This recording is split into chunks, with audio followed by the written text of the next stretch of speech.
ಎಲ್ಲರಿಗೂ ನಮಸ್ಕಾರ. ಮೈ smile charitable ಟ್ರಸ್ಟ್ನ 10 ವರ್ಷದ ಸಂಭ್ರಮಾಚರಣೆಯಲ್ಲಿ ಈ ವರ್ಷದ ವಿಶೇಷವಾಗಿ ವಯಸ್ಸಾದವ್ರಿಗೆ ನಾವು ಒಂದು ಸೇವೆ ಮಾಡಬೇಕು ಅನ್ನಿಸ್ತು. ಅದಕ್ಕೆ ನಾವು ವಯಸ್ಸಾದವ್ರಿಗೆ ನಮ್ಮ ಯಲಹಂಕ ಮಾರುತಿನಗರ 24ನೇ ಕಳಿಸಿರುವ ನಮ್ಮ ಮೈ ಸ್ಮೈಲ್ ಚಾರಿಟೇಬಲ್ ಟ್ರಸ್ಟ್ ಆಶ್ರಮದಲ್ಲಿ ವಯಸ್ಸಾದವ್ರಿಗೆ ಇವತ್ತು 10ನೇ ತಾರೀಕಿಂದ ಸ್ಟಾರ್ಟ್ ಮಾಡ್ತಾಯಿದ್ದೀವಿ. ನೋಡಿ, ಏನು ನೋಡ್ತಿದ್ದೀರಾ, ಇಲ್ಲಿ ಒಂದೊಂದು ರೂಮಲ್ಲಿ ಇದು ಲೇಡೀಸ್ಗೆ ಇಲ್ಲಿ 6 ಜನ ಮಲಗ್ಬೋದು. 6 ಜನಕ್ಕೆ ಇದನ್ನು ವ್ಯವಸ್ಥೆ ಮಾಡಿದ್ದೀವಿ. ಮತ್ತು ಇನ್ನೊಂದು ರೂಮು ಇಲ್ಲೂ ಕೂಡ ಗಂಡಸರಿಗೆ ಮಾಡಿದ್ದೀವಿ. ಇಲ್ಲೊಂದು 6 ಜನ ಮಲಗ್ಬೋದು. 2 ರೂಮು ಇದೆ.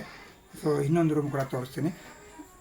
ಇಲ್ಲಿ ನೀರ್ಗತಿರ್ಗ ಅಂತ ಹೇಳಲ್ಲ, ನಾವು ನಮ್ಮ ತಂದೆ ತಾಯಿ ಸಮಾನಾದ ಮತ್ತು ವಯಸ್ಸಾದ ನಮ್ಮ ಅಜ್ಜಿ ತಾತ ಅಂದ್ಕೊಂಡು ಅಂಥವ್ರನ್ನ ಕರ್ಕೊಂಬಂದು ಮನೆ ಥರ ಅವ್ರಿಗೆ ಟ್ರೀಟ್ ಮಾಡಬೇಕಾದ್ರೆ ನಾನು ಮೆಡಿಸಿನ್ಸ್ನ ಕೊಡ್ತಿದ್ದೀನಿ ಸುಮಾರು ವರ್ಷದಿಂದ. ಅವ್ರಿಗೆಲ್ಲ ನಾವು ನಮ್ಮ ಮನೆಯವರು ಅಂತ ಹೇಳ್ಬಿಟ್ಟು ನಾವು ಕರೆದು ಅವ್ರಿಗೆ ಊಟದ ವಿಚಾರ ನೋಡಿಕೊಂಡು ಅವ್ರ ಆರೋಗ್ಯ ವಿಚಾರಿಸ್ಕೊಂಡು ಅವ್ರಿಗೆ ಮೆಡಿಸಿನ್ಸ್ ಕೊಡೋ ಒಂದು ಅಭ್ಯಾಸ. ಇಲ್ಲೇ ಇರೋರಿಗೆ ನಾವು ಅವ್ರಿಗೆ ಹೇಗೆ ಬೇಕೋ ಮನೇಲಿ ಯಾವ ರೀತಿ ಇರ್ತಾರೋ ಅದೇ ರೀತಿ ಅವ್ರಿಗೆ ಅನುಕೂಲ ಮಾಡಿಕೊಡ್ಬೇಕು. ಆಶ್ರಮದಲ್ಲಿ ಇದ್ದೀವಿ ಅಂತ ಯಾವುದೇ ಕಾರಣಕ್ಕೂ ಫೀಲ್ ಆಗದಿರಂಗೆ ನಮ್ಮ ಟ್ರಸ್ಟ್ ವತಿಯಿಂದ ಅದನ್ನು ಮಾಡಬೇಕು ಅಂದ್ಕೊಂಡಿದ್ವಿ. ಯಾಕಂದರೆ ನಾನು ಎಷ್ಟು ಜನಕ್ಕೆ ಇವಾಗ ನಾವು 10 ವರ್ಷದಿಂದ ನಾವು ಸೇವೆ ಮಾಡಿದ್ವಿ, ಅವರೆಲ್ಲ ನಮ್ಮವರು ಅಂದ್ಕೊಂಡೇ ಮಾಡಿದ್ವಿ. ಇದು ಅಷ್ಟೇ, ರುದ್ರಾಶ್ರಮ ಒಂದೊಳ್ಳೆ ಮನೆ ಯಾರು ಕಳ್ಕೊಂಡಿರ್ತಾರೋ, ಯಾರು ಮಕ್ಕಳನ್ನ ಕಳ್ಕೊಂಡಿರ್ತಾರೋ, ಯಾರು ಅವ್ರ ತಂದೆ ತಾಯಿನ ಕಳ್ಕೊಂಡಿರ್ತಾರೋ ಅಂಥವ್ರಿಗೆ ಇದೊಂದು ಅವ್ರ ಮನೆ ಅಂತ ಅಂದ್ಕೊಬೋದು. ಮನೆ ಅಂದ್ಕೊಂಡು ಅವರು ಸ್ವಂತ ನಾವು ನಮ್ಮ ಮಿಸ್ಸಸ್ ಆಗಿರ್ಬೋದು, ನನ್ನ ಜೊತೆ ಗಣೇಶ್ ಅವ್ರು ಇರ್ಬೋದು, ನಮ್ಮ ಜೊತೆ ವೆಂಕಟೇಶ್ ಅಂತ ಇರ್ತಾರೆ, ಅವರು ಅಜ್ಜಿ, ನಮ್ಮ ಅಜ್ಜಿ, ಇವರೆಲ್ಲ ನಾವು ಒಂದು ಕುಟುಂಬದವರು. ನಾವೆಲ್ಲ ಅಣ್ಣ ತಮ್ಮಂದಿರು ಅಕ್ಕ ತಂಗಿ ಥರ ಇದ್ದೀವಿ. ಅವರು ಕೂಡ ನಮ್ಮ ಜೊತೆ ಜಾಯ್ನ್ ಆಗ್ಬೋದು, ಜಾಯ್ನ್ ಆಗಿ ಬರ್ಬೋದು. ಇವಾಗ ವಿಡಿಯೋ ತೆಗಿತಾರೆ ಗಣೇಶ್ ಅವರು ಅಂತ, ಅವರು ಕೂಡ ಇಲ್ಲಿ ವಾಲಂಟ್ರಿಯಾಗಿ ನೋಡಿಕೊಂಡು ಸುಮಾರು ವರ್ಷದಿಂದ ಇದ್ದಾರೆ. ಅವರು ಕೂಡ ನಮ್ಮ ಜೊತೆ ಜಾಯ್ನ್ ಹಾಕ್ಕೊಂಡು ಮಾಡ್ತಿರ್ತಾರೆ. ಇದೇನಿದೆ, ಇಲ್ಲಿ ಊಟಕ್ಕೆ ಕೂತ್ಕೊಳ್ಳೋದಕ್ಕೆ ಒಂದು ಹಾಲು. ಇಲ್ಲಿ ಪೂರ್ತಿ ಊಟ ಕೂತ್ಕೊಬೋದು, ಟಿ ವಿ ನೋಡ್ಬೋದು, ವಾಕಿಂಗ್ ಮಾಡ್ಬೋದು. ಆಚೆ ಹೋಗಿ ತುಂಬ ವಾಕಿಂಗ್ ಚೆನ್ನಾಗಿದೆ. ಇದು ನಾವು ರೆಂಟಲ್ಲಿ ನಡೆಸ್ತಾ ಇದ್ವಿ. ಅತಿ ಶೀಘ್ರ ನಾವು ಹೊಸದಾಗಿ ಕಟ್ತಿದ್ದೀವಿ. ಅಲ್ಲಿ ಕೂಡ ನಾವು ವಾಸ ಮಾಡ್ತೀವಿ. ಇದು ನೋಡಿ, ಇದು ಅಡುಗೆ ಮನೆ. ಇದು ಅಡುಗೆ ಮನೆ ಮತ್ತು ಮುಂದಕ್ಕೆ ಇನ್ನೊಂದು ಅಡುಗೆ ಮನೆ ಇನ್ನೊಂದು ಕಡೆ ಮಾಡ್ತಿದ್ದೀವಿ. ಇದು ಕೂಡ ಇಲ್ಲೊಂದು 5 ಜನಕ್ಕೆ ಮಲಗೋ ಥರಕ್ಕೆ ಇದು ಕೂಡ ಬಾತ್ರೂಮ್ ಸಪ್ರೇಟ್ ಇರ್ತದೆ. ಇದಕ್ಕೂ ಒಂದು ಅಡುಗೆ ಮನೆ ಸದ್ಯಕ್ಕೆ ಮಾಡ್ಕೊಂಡಿದ್ವಿ. ಇಲ್ಲಿ ನೀವು ಒಂದು 12ರಿಂದ 13 ಜನಕ್ಕೆ ಇಲ್ಲಿ ವ್ಯವಸ್ಥೆ ಮಾಡಿದ್ವಿ. ಹೊಸದಾಗಿ ಕಟ್ತಾ ಇದ್ದೀವಿ. ಅಲ್ಲಿ ಮಿನಿಮಮ್ 30 ಜನ ಮಾಡ್ತಿದ್ದೀವಿ. ಯಾರಾದರೂ ಸೇರಿಸೋರಿದ್ದರೆ, ಯಾರಾದರೂ ಸೇರ್ಕೊಡೋರಿದ್ದರೆ, ಅವ್ರಿಗೆ ಮನೆ ಇಲ್ದಿರ ಇರೋರಿದ್ದರೆ ದಯಮಾಡಿ ನನ್ನ ನಂಬರ್ಗೆ ಕಾಲ್ ಮಾಡಿ. ನನ್ನ ಹೆಸರು ರಘು ಅಂತ, ಮೈ ಸ್ಮೈಲ್ ಚಾರಿಟೇಬಲ್ ಟ್ರಸ್ಟ್ನ ಸಂಸ್ಥಾಪಕರು. ಇದು ನಮ್ಮ ಆಫೀಸ್ ಮಾಡ್ಕೊಂಡಿದ್ವಿ.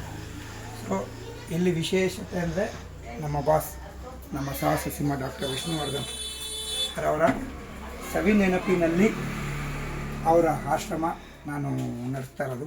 ನಮ್ಮ ಮೆಡಿಸಿನ್ಸ್ ಕೊಡೋದಾಗಿರ್ಬೋದು, ಮಾಡೋದಾಗಿರ್ಬೋದು, ನನ್ನನಗು ಕಾರ್ಯಕ್ರಮ ಆಗಿರ್ಬೋದು, ಬಡವರ ಕಲ್ಪವೃಕ್ಷ ಕಾರ್ಯಕ್ರಮ ಆಗಿರ್ಬೋದು, ಆಶಾ ಕಿರಣ ಕಾರ್ಯಕ್ರಮ ಆಗಿರ್ಬೋದು, ಮಕ್ಕಳಿಗೆ ಎಜುಕೇಷನ್ಗೆ ಆಗಿರ್ಬೋದು, ಮತ್ತು ಲಾಸ್ಟ್ ಜರ್ನಿ ಅಂತ ಒಂದು ನೆಕ್ಸ್ಟ್ ಇಯರ್ಗೆ ನಾವು ತೊಗೊತಾ ಇದ್ದೀವಿ.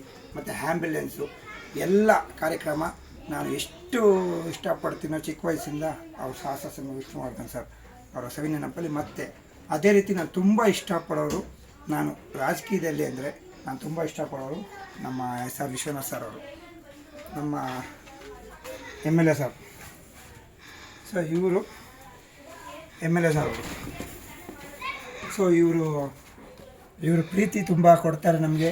ನಮ್ಮ ಆಶ್ರಮದಲ್ಲಿ ತುಂಬ ಅಪಾರವಾದ ಒಂದು ನಂಬಿಕೆ, ಒಂದು ಭರವಸೆ ಇದೆ ಅವ್ರಿಗೂ ಕೂಡ. ಅದಕ್ಕೆ ಮತ್ತು ನಮ್ಮ ಸಾಹಸ ಸಿಂಹ ಡಾಕ್ಟರ್ ವಿಷ್ಣುವರ್ಧನ್ ಸರ್, ಇವರಿಬ್ಬರು ಒಂಥರ ನನಗೆ ಇವಾಗ ಇಲ್ಲ ಆಗಿರ್ಬೋದು, ಬಟ್ ಇವರಲ್ಲಿ ಕಾಣ್ತಾ ಇದ್ದೀವಿ ನಾವು. ಯಾಕಂದರೆ ಅವ್ರು ಅದೇ ರೀತಿ ನಮಗೆ ಏನೇ ಆದ್ರೂ ನೀನು ಮಾಡೋದು ನಾವು ಇದ್ದೀವಿ ಹಿಂದೆ ಅಂತ ಹೇಳ್ತಾರೆ. ಮತ್ತು ಏನೇ ಆಗಲಿ ಸಪೋರ್ಟ್ ಮಾಡ್ತಾರೆ. ಇವಾಗ ಜಾಗ ಕೂಡ ಅವ್ರಿಗೆ ನಾನು ಒಂದೇ ಒಂದು ಸಲ ಕೇಳಿದ್ದು, ಇಮ್ಮಿಡಿಯೇಟ್ ಅವರು ಅದನ್ನು ಅಲಾಟ್ ಮಾಡಿ ಕೊಟ್ಟರು. ಒಂದು ಜಾಗನ ಗೌರ್ಮೆಂಟಿಂದ ಅಲಾಟ್ ಮಾಡಿಕೊಟ್ರು. ತುಂಬ ಖುಷಿ ಆಗುತ್ತೆ. ಅವರ ಒಂದು ನಂಬಿಕೆ ನಾವು ಅದನ್ನು ಉಳಿಸ್ಕೊಂಡು ಇಲ್ಲಿವರೆಗೂ ಬಂದಿದ್ದೀವಿ 10 ವರ್ಷದಿಂದ. ಇವಾಗ ನಾವು ಒಂದು ರುದ್ರಾಶ್ರಮನ ಒಂದು ಒಳ್ಳೆ ರೀತಿಯಲ್ಲಿ ಒಂದು ವಯಸ್ಸಾದವ್ರಿಗಾಗಿರ್ಬೋದು, ಇಲ್ಲಿ ಬಂದವ್ರಿಗೆ ಒಂದು ಮಗ ಸಿಗ್ಬೋದು, ಸೊಸೆ ಸಿಗ್ಬೋದು, ಒಂದು ಅಣ್ಣ ಸಿಗ್ಬೋದು, ಒಂದು ತಾತ ಸಿಗ್ಬೋದು, ಒಂದು ಅಜ್ಜಿ ಸಿಗ್ಬೋದು. ಈ ಥರ ಒಂದು ಅನುಕೂಲ ಮಾಡಿಕೊಂಡು ಚಿಕ್ಕದಾಗಿ ಮಾಡ್ತಿದ್ದೀವಿ. ದೊಡ್ಡದಾಗೇನಿಲ್ಲ, ಚಿಕ್ಕ ಮಟ್ಟಕ್ಕೆ ಮಾಡ್ತೀವಿ. ಯಾಕಂದರೆ 10 ವರ್ಷದಿಂದ ನಾವೆಲ್ಲ ಪ್ರತಿಯೊಂದು ಒಂದೊಂದು ಹೆಜ್ಜೆನೂ ಚಿಕ್ಕದಾಗಿ ಮಾಡ್ಕೊಂಡು ಹೋಗ್ತೀವಿ. ಅದು ಬೆಳೀತಾ ಹೋಗುತ್ತೆ. ಇದು ಅದೇ ರೀತಿಯೇ ಚಿಕ್ಕದಾಗಿ ಮಾಡ್ತಿದ್ದೀವಿ, ಬೆಳೀತಾ ಹೋಗುತ್ತೆ ಅಂತ ಒಂದು ಭರವಸೆ ಇದೆ. ನೀವೆಲ್ಲ ಸಹಕಾರ ಏನು 10 ವರ್ಷದಿಂದ ನಮ್ಮ ಜೊತೆ ಕೈ ಜೋಡಿಸ್ಕೊಂಡು ಬರ್ತಿದ್ದೀರಾ, ಈ ಮೈ ಸ್ಮೈಲ್ ಚಾರಿಟಬಲ್ ಟ್ರಸ್ಟ್ ನಮ್ಮ ಸಾಹಸ ಸಿಂಹ ಡಾಕ್ಟರ್ ವಿಷ್ಣುವರ್ಧನ್ ಸವಿನೇನಪ್ಪಲ್ಲಿ ನಡೆಸ್ತಾ ಇರೋ ಒಂದು ಟ್ರಸ್ಟ್ನ ನೀವು 10 ವರ್ಷ ಕೈ ಹಿಡ್ಕೊಂಡು ನಡೆಸ್ಕೊಂಡು ಬಂದಿದ್ದೀರಾ. ಇದೇ ರೀತಿ ನಮಗೆ ವಯಸ್ಸಾದವ್ರಿಗೂ ನಿಮ್ಮ ಸಹಕಾರ ಬೇಕು. ಮತ್ತು ಇವಾಗ ಅತಿ ಶೀಘ್ರದಲ್ಲಿ ಅದನ್ನು ಸ್ಟಾರ್ಟ್ ಮಾಡ್ತಾ ಇದ್ದೀವಿ. ಆ ಮನೆ ಕಟ್ಟೋದನ್ನ, ಒಂದು ಬಿಲ್ಡಿಂಗ್ನ ನಮ್ಮ ಅದು ವಯಸ್ಸಾದವ್ರು ಮಾಡ್ತಿದ್ದೀವಿ. ಅದೇ ರೀತಿ ನೀವು ನಮಗೆ ಮೈ ಸ್ಮೈಲ್ ಚಾರಿಟಬಲ್ ಟ್ರಸ್ಟ್ಗೆ ಸಹಕಾರ ನೀಡಬೇಕು. ಇವು ಅತಿ ಶೀಘ್ರದಲ್ಲಿ ನಾವು ಬಿಲ್ಡಿಂಗ್ ಕೂಡ ಸ್ಟಾರ್ಟ್ ಮಾಡ್ತೀವಿ. ಅಲ್ಲೂ ಕೂಡ ಒಂದು 30 ಜನಕ್ಕೆ ಮಾಡ್ತಿದ್ದೀವಿ. ನಿಮ್ಮೆಲ್ಲ ಸಹಕಾರ ಇರಲಿ. ಯಾರಾದರೂ ನಿಮ್ಮ ಕಣ್ಣಿಗೆ ಕಾಣಿಸಿದ್ರೆ ತಂದೆ ತಾಯಿನ ನೋಡ್ಕೊಂಡಿದ್ರೆ ಅವ್ರ ತಂದು ಇಲ್ಲಿ ಬಿಡ್ಬೋದು. ನೀವು ಆ ನಂಬರಲ್ಲಿ ಹಾಕಿರ್ತೀನಿ ವಿಡಿಯೋದಲ್ಲಿ. ಸೊ ಅದನ್ನ ನೋಡಿಕೊಂಡು ನೀವು ಯಾರು ಬೇಕಂದ್ರೆ ಇಲ್ಲಿ ತಂದು ಬಿಡ್ಬೋದು ಅಂತ ಈ ಮುಖ ತಿಳಿಸ್ತಾ ಇದ್ದೀನಿ. ಎಲ್ಲರಿಗೂ ಒಳ್ಳೆಯದಾಗಲಿ. ಇವತ್ತು ಶ್ರೀರಾಮನವಮಿ ಹಬ್ಬದ ಆರ್ಥಿಕ ಶುಭಾಶಯಗಳು ಎಲ್ಲರಿಗೂ. ಆ ದೇವರು ಹೆಚ್ಚು ಆಯುಷ್ಯ ಎಲ್ಲ ಕೊಟ್ಟು ಆರೋಗ್ಯ ಕೊಡಲಿ. ಆರೋಗ್ಯ ಇದ್ದರೆ ಏನು ಬೇಕೋ ಮಾಡ್ಬೋದು. ಆರೋಗ್ಯ ಇಲ್ಲಾಂದರೆ ಯಾರು ಏನೂ ಮಾಡೋಕ್ಕಾಗಲ್ಲ. ಆರೋಗ್ಯ ಕೊಟ್ಟು ಅವ್ರಿಗೆ ಶಕ್ತಿ ಕೊಟ್ಟು ಆ ಭಗವಂತ ಎಲ್ಲರಿಗೂ ಒಳ್ಳೇದು ಮಾಡಲಿ. ಜೈ ಶ್ರೀರಾಮ್. ನಮಸ್ಕಾರ.